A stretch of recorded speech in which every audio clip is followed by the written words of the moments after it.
so excited that you decided to join us on this week's episode. To our listeners, welcome back to this week's episode of Built Before 20. I'm Alina. And I'm Wanastini. And so in this week's episode, we have a special guest, Liz Raman. Would you like to tell us a little bit about yourself? Hi, thanks so much for having me. I'm Liz.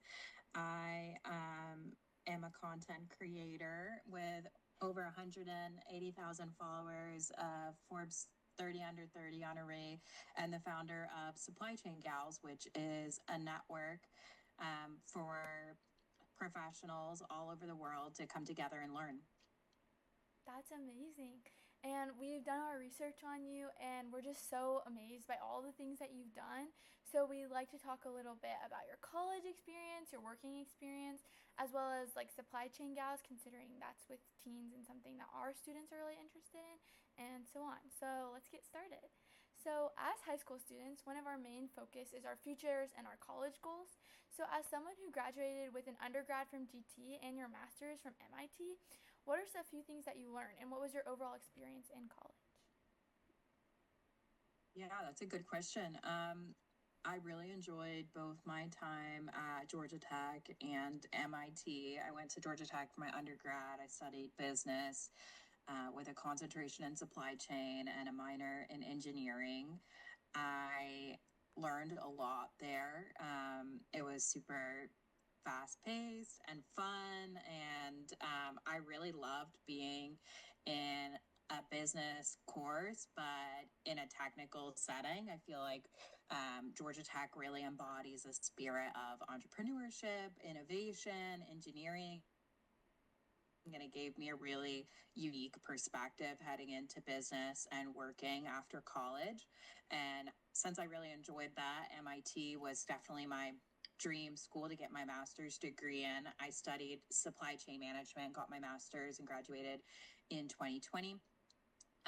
And also, again, there had a great experience, learned so much about thinking about the bigger picture and strategy. And I think taking that time off between undergrad, getting a few years of work experience, and then going back to school really helped me learn even more because I had the context of what I was talking about in class and saw how it played out in real life and business. Another question we wanted to ask you about was, as you just said, you have a master's degree from MIT, and we understand that you spent years deep in data-heavy roles. So when it comes to launching a new business or community, how do you balance data with intuition or gut feeling? That's a really good question. I am definitely a data fan. I think it's the best way to bring people together, make an impact, and show how your decisions are rooted in doing what's best for the customer. So I think data is a great tool to start those tough conversations, make change, and improve things. But you definitely do have to balance it because you could spend years and years getting into the data, learning more, gathering every point possible.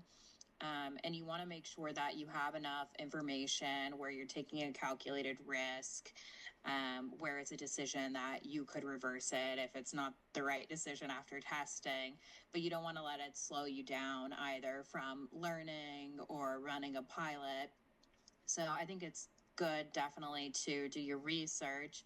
But I'm definitely someone who believes in moving fast and gathering the information that you need, maybe 70 to 80% of the total information, and moving forward to keep learning by doing.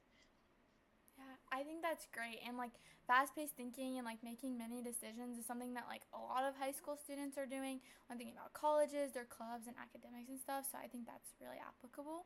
So, speaking of again your time at MIT, one of the things that you did was your commendable MIT Awesome Award, which is I think is so amazing. So, tell us a little bit about what it was like working towards that accomplishment. And once you did get it, what is something you potentially discovered about yourself in the process? Yeah, that is a great question. I didn't expect or plan to receive the Awesome Award. It was an amazing honor. It was a full tuition scholarship and the opportunity to join a network of executive women leading supply chains throughout the industry. I always knew I wanted to go to grad school, and I wanted to go to MIT, and I wanted to go as early in my career as possible, because when you take off time to go back to school, you're losing your salary for that year, or basically like taking a pause in your career, hoping to see that return on investment and growth in your career after you graduate. And the earlier you go, the bigger the return on your investment is, the bigger the growth in your salary is, and the longer you can take that benefit with you throughout your career. So then I knew that I wanted to go to grad school early on. I didn't have as many years of experience, but I knew I had to have a really big project or work experience that I could demonstrate knowledge and learning from in my applications. So to do that, I started trying to just take on really big projects while I was working at the Home Depot. One of those started out of just wanting to automate my job and make it less stressful.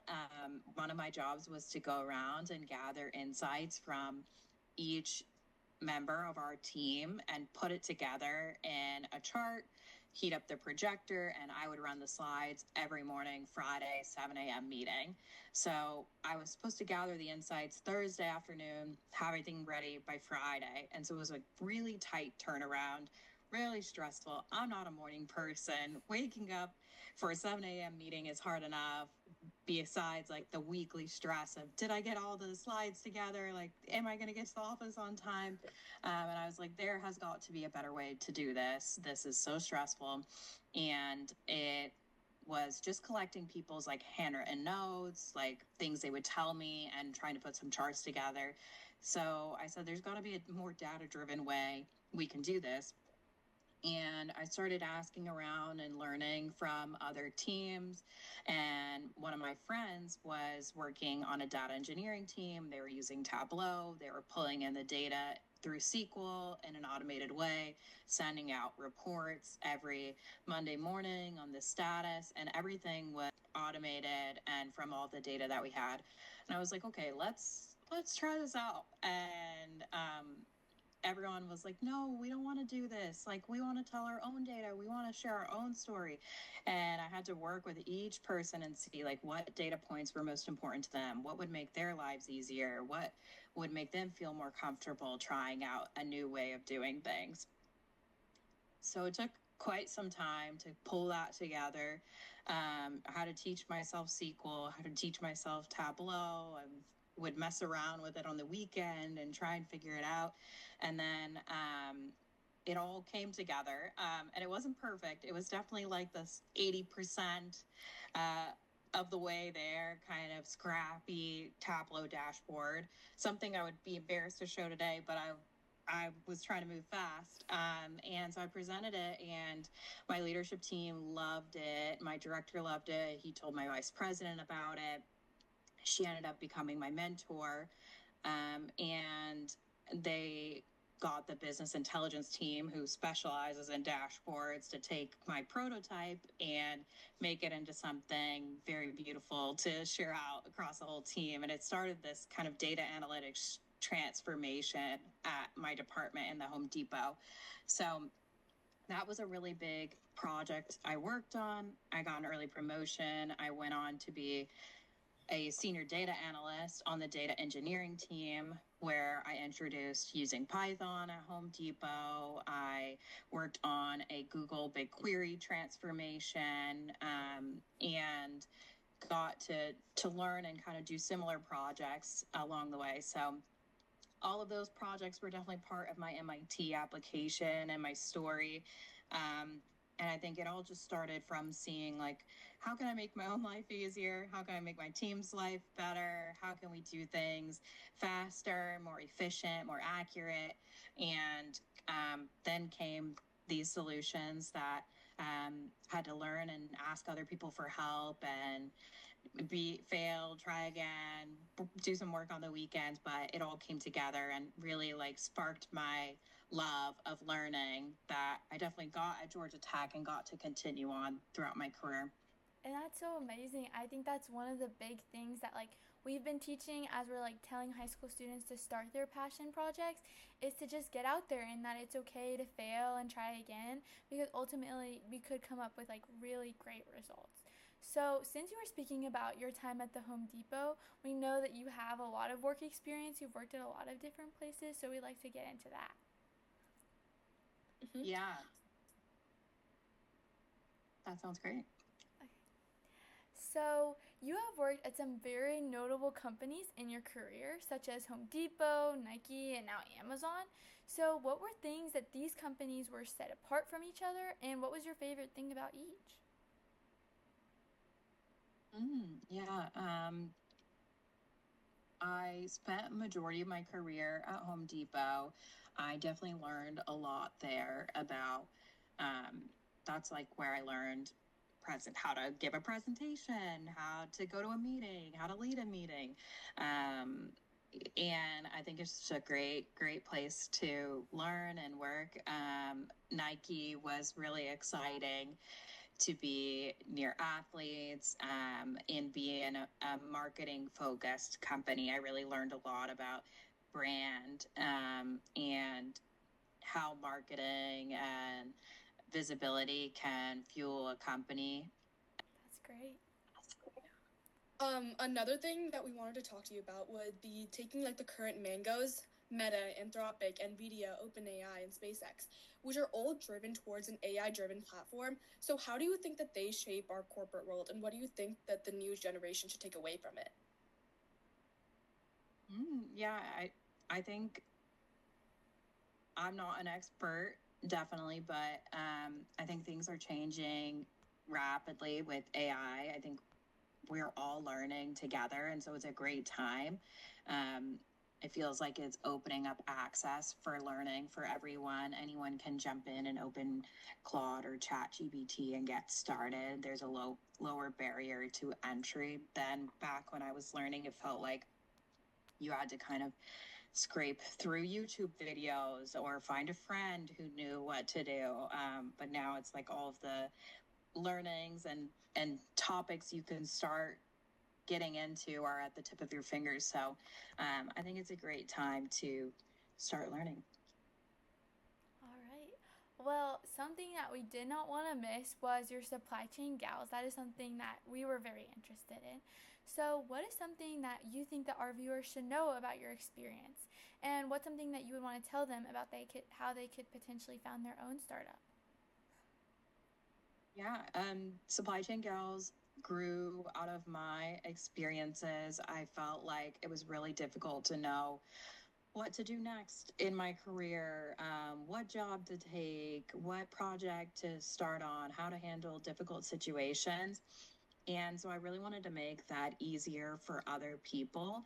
And when I went to MIT, I had a really strong group of women who were my close friends, and it really changed things for me to have people that I could easily text and say like, hey, I don't know what to do at work, what do you think, or like, should I apply for this job, can you look at my resume really quick? And so that is the inspiration for Supply Chain Gals. And then as I was creating content, sharing my own story and things that I learned along the way, so many women started reaching out to me and saying, wow, I've never seen another woman who looks like me in supply chain, or I've never seen anyone who resembles my background in supply chain.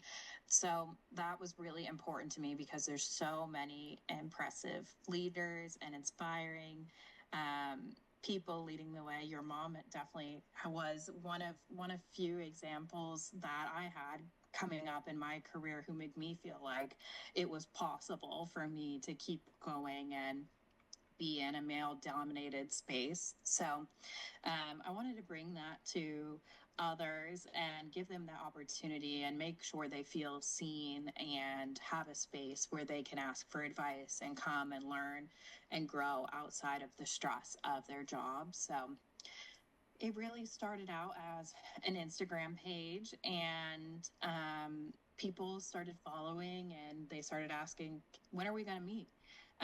When are we going to start doing a grad school workshop? When are we going to learn about AI?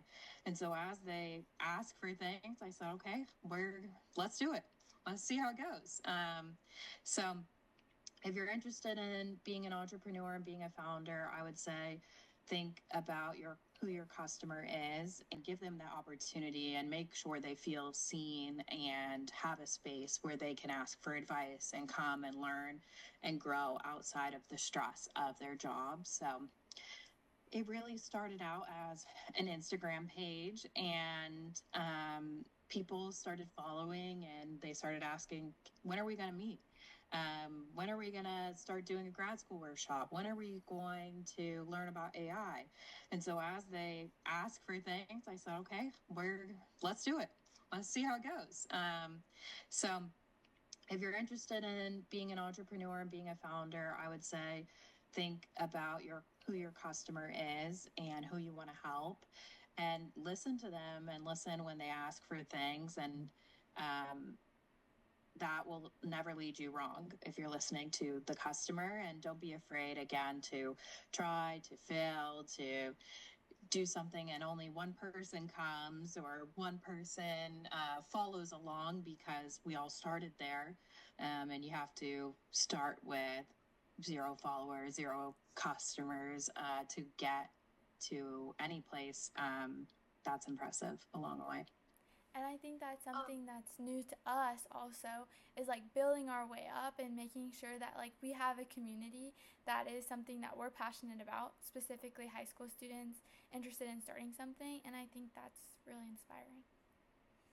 Yeah, I think you're at a really good place where you have this excitement and energy for something, and don't let anything take that from you. I think the most important thing is to keep going even when you don't want to, or you feel discouraged. It's super important to hold on to that mission that you have and keep going.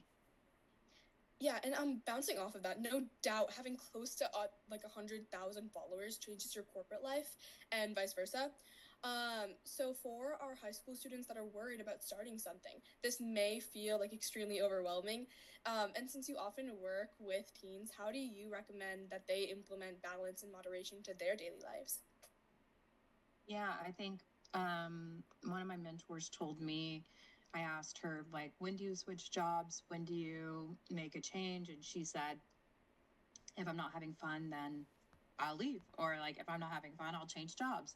So that really stuck with me. It's make sure that you're having fun, you're enjoying what you're learning, what you're working on. It's motivating to you and inspiring. And the second that it becomes something that is not beneficial to your life or causing you too much stress, you have to prioritize yourself, your health, your family first before your work. And it's important to keep that balance and that mindset, even if you're super ambitious and driven, to make sure that you're taking care of yourself along the way. Yeah, self-care is super important. So we've talked a lot about like the challenges that you faced or some hurdles. So what is like one of the most major things that you faced, and what made you potentially question your career, like whether you should start something, and what did that teach you about entrepreneurship and keeping to try? Yeah, I think like the project I told you about, building those Tableau dashboards, that was something that didn't exist. No one had ever done that before. And it really taught me kind of like the structure of how do you get a team excited about a new idea? How do you create a process that makes sense? So I think I really take a lot out of my corporate experience to fuel my entrepreneurship hobbies and interests, and it teaches me a lot.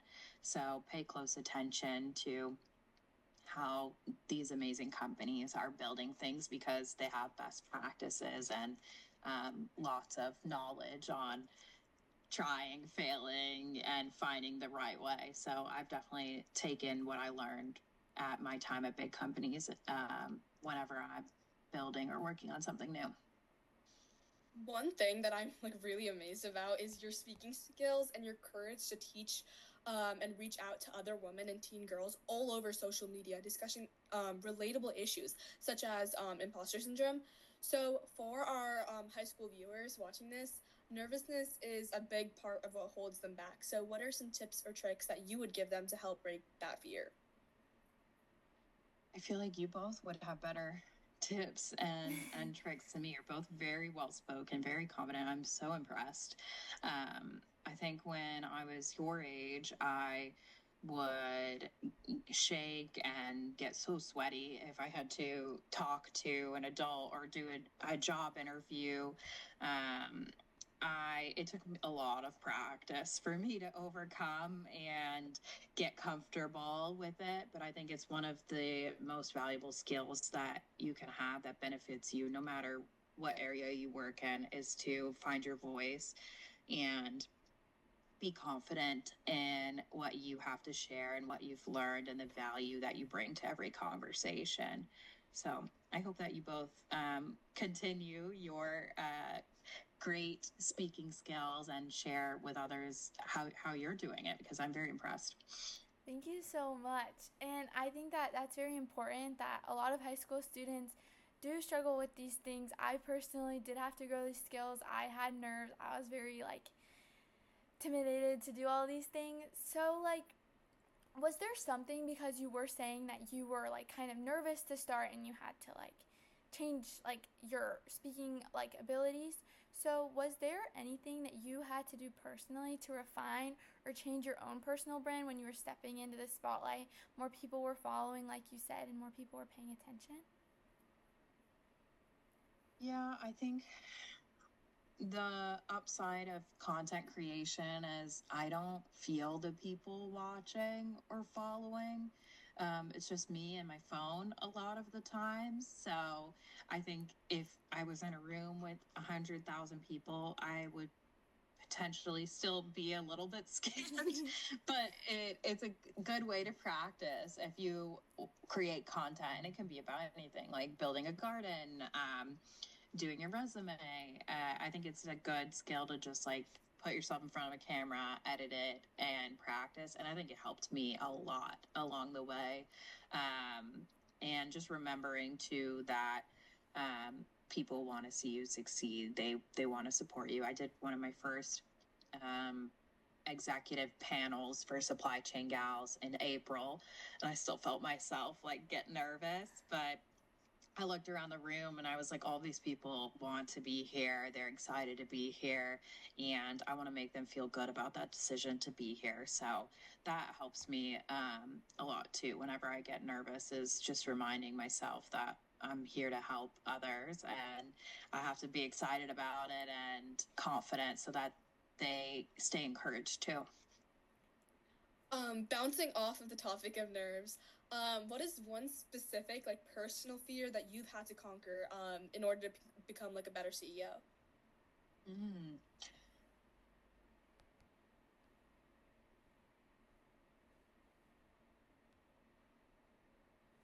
I think it's definitely been asking for help. I think it can be scary sometimes to ask people for their time or their support.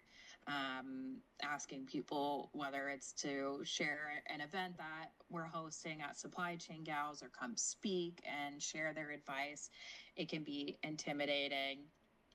And I've overcome that by realizing, thinking about if someone were to ask me, I would love to be asked, you know? And Social media algorithms can make content feel very transactional a lot of the time, and us and many other organizations of high school students, especially the ones that we're trying to introduce, can be kind of scared of making not enough followers or seeming like a bot or like AI. So, how do you maintain an authentic voice, and how do you like recommend that we do that and implement that when we're trying to market our businesses on TikTok or Instagram or other social media platforms? I think you have to just think about, if it were you, what would you want to hear? you know, like what would you want to learn as the other person on the other side of the screen? I try and make sure that I'm providing something that's helpful to others every time I make a post, um, or something that I wish I knew when I was younger or before I got to this point in my career. So I think just keeping the person on the other side of the screen in mind, and as you're looking at other content, things that you linger on and are like, oh, that's interesting, or oh, I really like this video. Like, take a mental note and say, like, why did you get drawn to this video? Why did they make you feel a certain type of way? And try and make sure that you're embodying that for others. Yeah, I think that's so important. So, we've loved this interview and we're so happy to have you on. So, we just like to end and ask, do you have any questions, comments, anything for us? No, I don't, but if would love to have you all at our Supply Chain Gals workshop. It is June 16th and it's free and open to the public. And it's a navigating post grad workshop. So there's going to be senior managers, directors, managers from major companies coming and sharing how they struggled after college, transitioning into their first jobs, and what they did to accelerate their careers, because they're all very impressive. So I think you would gain and learn a lot from it, and would love to have you all part of that conversation. And I'll send you the link afterwards. But stay in touch and let me know how I can help support both of you individually or your business as you're continuing to grow. Happy to help. Of course. Thank you so much. We loved having you on. Thank you. This was amazing, a really great experience. And for the viewers, let us know if you have any questions in the comments.